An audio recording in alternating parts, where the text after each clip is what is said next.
After all the hype and controversy, they're finally here. But what makes this Air Jordan 4 an SB?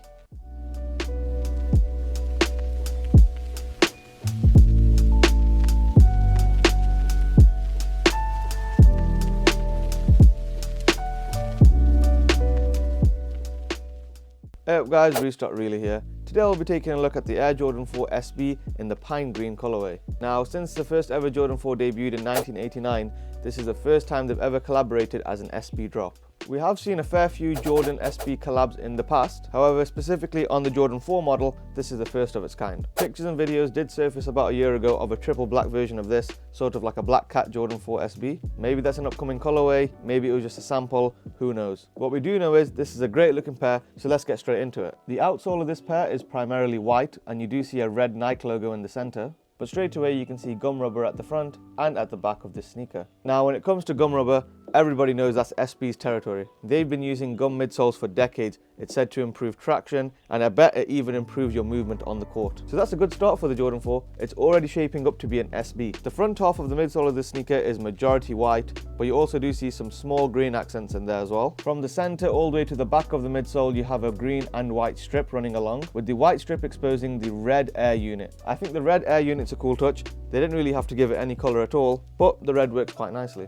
Also, a very small pet peeve of mine has always been how the Jordan 4 has these brush strokes on them. They always paint the midsole and then you can always see the striations, and to me it always feels like it's a bit of a half job. But overall it's a pretty well done job. Also, I don't know if it's just me going crazy, but I feel like this is softer than usual. I'm pretty sure the midsole material is the same as they use on normal Jordan 4s, so maybe don't read into what I'm doing or saying too much about this area. When we get to the top of the sneaker, we can see clean grey suede wrapping around the toe of the shoe. It's not necessarily a super soft premium cut, but it is a durable, rougher feeling suede. And remember, this shoe was designed with skating in mind, so a tougher cut of suede makes more sense, as a Dura suede will last longer than premium. Especially because these are for the outdoors, people doing kick flips, really wearing down on the sneaker. The actual cut of leather they've used is really impressive. Now obviously when we talk about leather standards, we talk about them within the context of sneakers. And for those of you that have followed me for a little while now, I've unboxed a hell of a lot of sneakers. As far as a pure, solid cut of fine leather goes, I think the best shoe I've ever unboxed in terms of material quality were the Dior Air Jordan 1 lows. The leather on them was insane. I love the cut. I think it was fine Italian leather. And for a long time, I don't think anything really came that close to that leather up until now. Now this sale leather definitely isn't on par with them, but as far as leather quality goes for your average sneaker, especially Jordan brand, this is as good as it's gonna get. It's soft, it's supple, it's plush, it ticks every box for me. And when paired up with the white laces, I think these look really clean. I've seen lace swaps with green and red and other colors. They do look nice, but the white just works really nice because the leather is sail, not white. Oh, and if you couldn't tell by the color blocking already, the inspiration is clearly the OG military blues. We've seen a similar look recently on the military black Jordan 4s, and this is easily one of the strongest Jordan 4 colorways they have. But let's get back to another feature that makes this skate friendly, and that comes in the form of the rubber accents on this sneaker. So if you look at the strap, it's soft, it's bendy, it's maneuverable, but a really interesting tweak they've done is move this strap into the eyelet so there's more maneuverability across the board. Just by feeling the eyelets at the bottom and the top, you can tell that this is much more bendy and elasticy. This same concept has been applied to the back of the sneaker,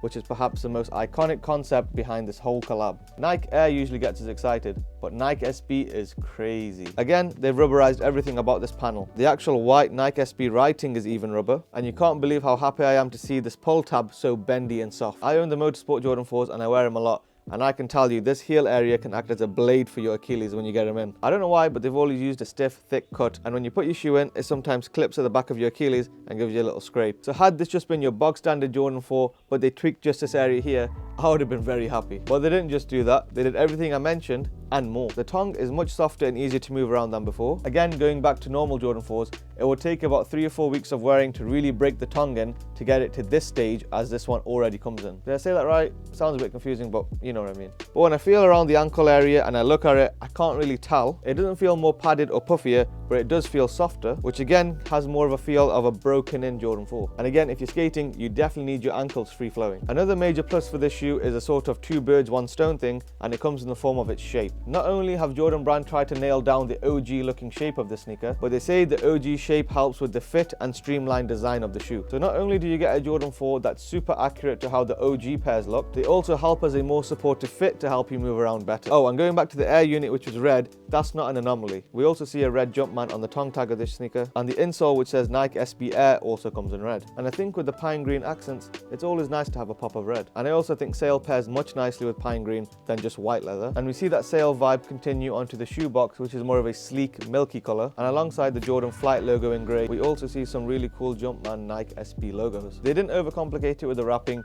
it's just your standard Jordan 4 stuff. But with such a cool, sleek and clean shoebox, I'm not too fussed at all about that. Also, one thing worth mentioning, on the shoebox it does say SP, and for those of you that don't know, SP stands for Special Projects, which means the effort and money gone into this sneaker is above and beyond what they normally would, as it's been given the SP treatment. And after going into detail about these, I think it did get the correct treatment. Obviously, it's still a Jordan 4 and they have to maintain it as a Jordan 4, so they can't go too crazy and creative. But if we dial it back and take a quick look, they've improved outsole traction with the gum sole, they've applied protective Dura Suede, they've applied great quality leather, the rubber accents on the sneaker, even on the cage, help with shock absorption and are less prone to cracking. The inner lining and the tongue are much softer, so your foot can slide straight in. And of course, when your foot gets in there, it's welcomed with the snug OG shape. And then you've got a great looking shoebox, a colorway reminiscent of an OG Jordan 4, and of course, Nike SB at the back. So for anyone unhappy calling this Jordan 4 SB a flop, I have to disagree. I think this is a great looking sneaker which lives up to the SB name. I hope you enjoyed the video. If you did, please like and subscribe.